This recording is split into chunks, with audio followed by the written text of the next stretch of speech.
মুখের লাগিয়া যে করে প্রীতি দুঃখ যায় তার ঠাঁই। এই জন্য গীতা শুরু হয়েছে দুঃখ দিয়ে, বিষাদ যোগ। আর সেই গীতায় প্রথম শ্লোক বলছেন একজন অন্ধ ব্যক্তি ধৃতরাষ্ট্র, তিনি ছিলেন জন্ম অন্ধ।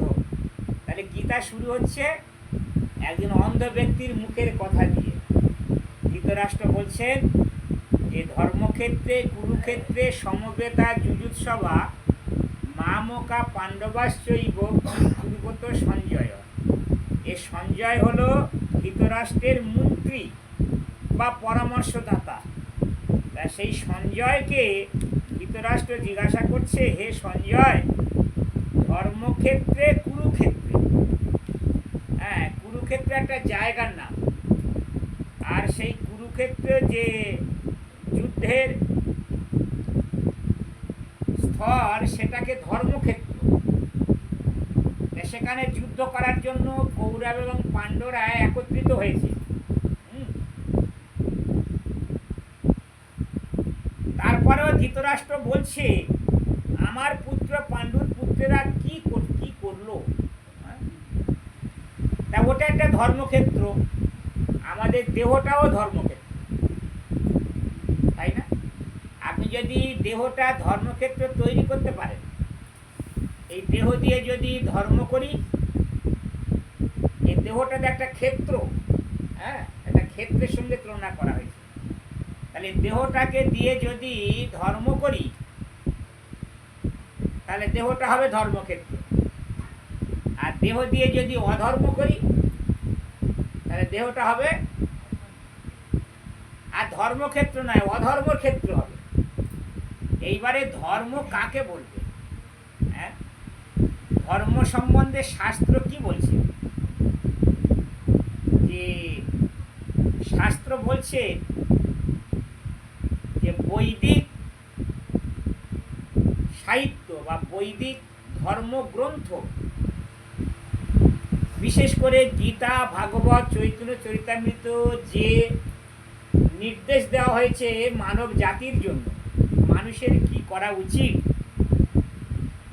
এই নির্দেশগুলো যে মেনে তার জীবনযাত্রা নির্বাহ করবে তাকে বলা হবে ধার্মিক। হ্যাঁ, এই ধর্ম এসেছে ভগবান থেকে, ধর্ম কোনো মানুষ তৈরি করেনি, ধর্ম এসেছে ভগবান থেকে। তাহলে ভগবান থেকে যে ধর্মটা এসেছে, তাহলে সেই ধর্ম সম্বন্ধে ভগবান সঠিক বলতে পারবে, তাই না?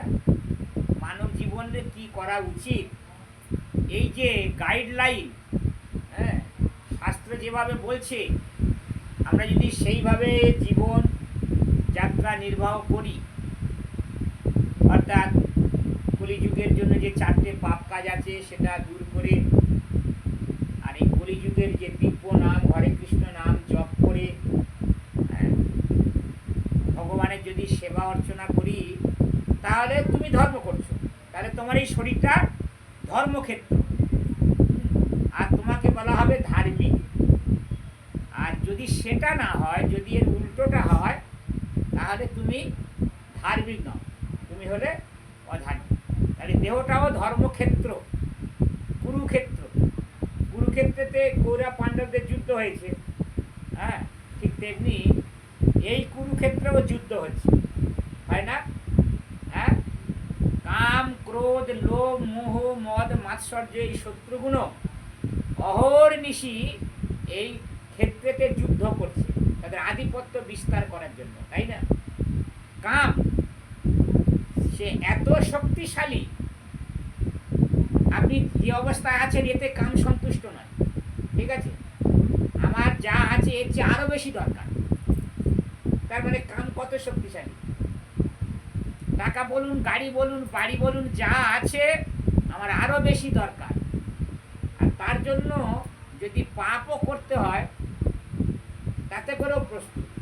তাহলে এই শত্রুটা আমার এই ক্ষেত্রের মধ্যে অত্যাচার করছে, যুদ্ধ করছে। ক্রোধ, রাগ, ক্রোধ এত শক্তিশালী যে তাকে আপনি কিভাবে শান্ত করবেন? এখন মানুষের ধৈর্য এত কম, কারণ অকারণ রেগে যায়, তাই না? দেখা যাচ্ছে রাগার কোনো কারণ নেই, তারপরেও কিন্তু তিনি রেগে যাচ্ছেন।